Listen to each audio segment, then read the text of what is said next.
नमस्कार, मी न्यूज मराठी 24 प्रतिनिधी विनोद शिंगे। आज आपण आलोय भेंडवडे या गावात, ज्या गावात माडी गटाचे कट्टर समर्थक युवा उद्योजक म्हणून आपल्या समेत आहेत अमोल निकम साहेब। हातकणंगले विधानसभा मतदारसंघामध्ये जर विचार केला तर आता सगळेच उमेदवार जे आहेत ते सगळ्यांनी आपापली ताकद लावलेलीच आहे। पण आज अशोकराव माने बापूंचा जर विचार केला तर अशोकराव माने बापू अगदी गेली 5 वर्षे अगदी तळागाळापर्यंत पोहोचलेली व्यक्ती आहे।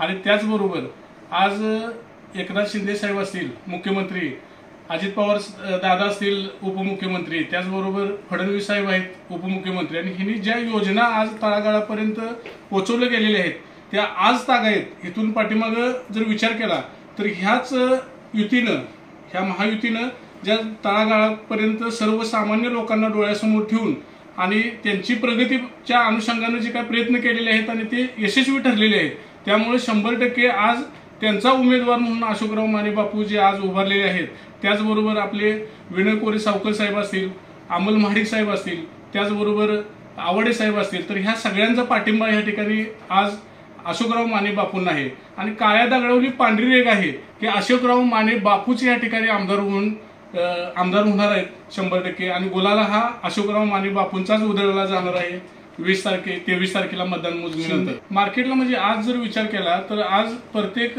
महिलांच्या पर्यंत ह्या गोष्टी पोहोचलेल्या आहेत। आणि ज्या वेळेला हे सरकार आणि परत पुन्हा एकदा आज सरकार येईल त्यावेळेला ह्याच्यापेक्षा जास्त ह्या ठिकाणी योजना ज्या आहेत त्या राबवल्या जातील आणि तळागाळापर्यंत ह्या योजना आणल्या जातील आणि प्रत्येक व्यक्तीला त्याचा लाभ दिला जाईल अशा पद्धतीनं प्लॅनिंग जे आज सरकारनं आहे। आता सरकारचा जाहीरनामा जर बघितला तर त्या अनुषंगाने त्यांनी प्रयत्न केलेले आहेत की सर्वसामान्य कुटुंबापर्यंत पोहोचले गेले पाहिजेत आणि प्रत्येक जो काही सर्वसामान्य व्यक्ती आहे तर त्या सर्वसामान्य व्यक्तीला त्याचा लाभ झाला पाहिजे। आज आपण बघतोय बऱ्याच आज या ठिकाणी योजना आणलेल्या आहेत आणि त्या तळागाळापर्यंत पोहोचवलेल्या आहेत। राजकारण म्हटलं की ह्या गोष्टी येणारच आहेत। आज तिने मी किती श्रेष्ठ आहे तिने दाखवायचा प्रयत्न करणार आहेत, पण आज जर बघितलं तर ह्या 2.5 वर्षाच्या कालावधीमध्ये आज प्रत्येक सर्वसामान्य कुटुंबापर्यंत या ठिकाणी पोहोचले गेलेले आहेत। त्याचबरोबर शेतकरी असतील, आता आपल्या म्हणजे विचार केला तर भारत हा शेतीप्रधान देश आहे, तर शेतीचं पण 750 HP पर्यंत जे बिल आहे ते माफ केले गेले। त्याच्यानंतर जर विचार केला तर आता 10 HP पर्यंत माफ करायचं त्यांनी आश्वासन दिलेलं आहे।